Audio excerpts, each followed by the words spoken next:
Well, you may have heard of a heart arrhythmia, but you might not have thought much about it. Now, heart arrhythmias can be harmless, but there are some other symptoms that could be life-threatening. And if you don't know what to look for, I took a trip down to South Denver Cardiology and spoke with a few doctors to learn more about it and the signs to look out for. Take a look.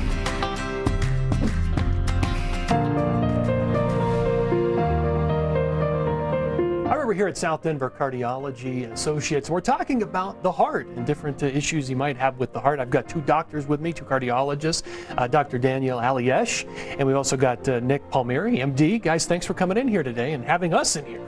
Thanks for having us. We really appreciate talking about this kind of stuff. It's very important. So tell me, heart palpitations. Just give me an idea of what we're dealing with there. Yeah. So heart palpitations is the sensation of your heart beating in the chest. And sometimes it can be a sign of an abnormal heart rhythm. Sometimes that abnormal heart rhythm could be something serious or it could be something minor. It's also possible to have palpitations because of stress or anxiety, or it could be during exercise. Okay. Expand on that just a little bit. The most common type of heart arrhythmia, or I don't even know what you guys would call it, what are we talking about? So arrhythmia means abnormal heart rhythm. The heart is a pump and it's controlled by a circuit. Okay, and abnormal heart rhythms are short circuits.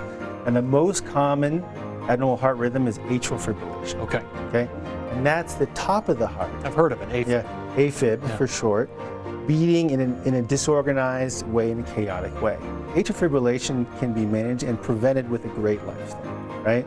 So keeping your weight down, controlling your blood pressure, controlling alcohol ingestion, as well as understanding could you have a sleep disordered breathing or sleep apnea. And there's an associated risk of stroke. So that's the most important take-home point.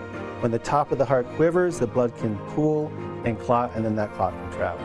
Let me ask you this, just from a layperson's perspective. Is A-Fib, is it a heart attack, or is that not, the two are not related?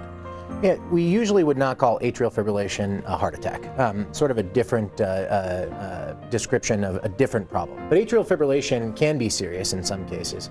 And I'd piggyback on what Dr. Alyesh said, and the most important thing when somebody has a new diagnosis of atrial fibrillation is to decide whether or not they need to be on a blood thinner to prevent strokes. In addition, there are other medications that can be used to control atrial fibrillation, and more we're starting to do catheter ablation as a first-line therapy for atrial fibrillation.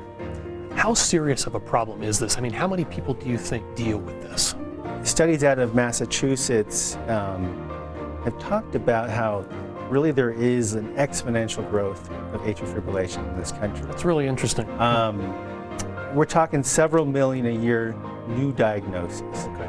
And really, as Dr. Palmeri said, we got to manage the risk of stroke, understand the lifestyle impacts, and then moving forward, get people quality of life. All right, doctors, tell me about the arrhythmia clinic that you guys have. You know what they say, right? It's the team. Nice reference. So, I would say we take all of our resources in interprofessional care to manage your arrhythmias holistically. Here, we have nurse practitioners, nurses.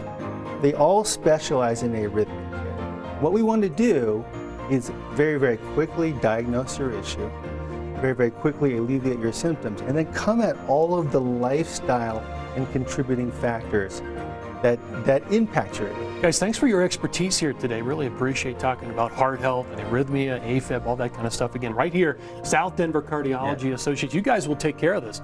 Just give them a call, come in, and they'll get you checked out.